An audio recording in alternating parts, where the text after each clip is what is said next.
Kita ang tubang sa mga pangutanang dugay ng gihilom.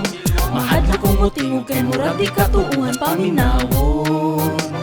Kita ang tingog sa mga wanadungog kay gipugos so pataong. Muabot ra nga po ng panahon nga makaangkong ko kaiso.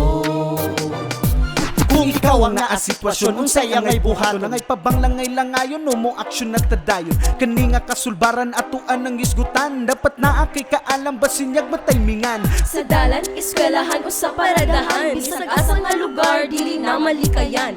Unsay imong buhaton atuan ang isgutan, dapat naa tay kaalam basinyag mataymingan. Kita ang tubang sa mga pangutanang dugay ng gihilom. Mahadlo kong mutingog kay murag di katuuhan paminawon. Kita ang tingog sa mga wanadungog kay gipugos so pataong. Muabot ra nga po ng panahon nga makaangkong ko kaiso.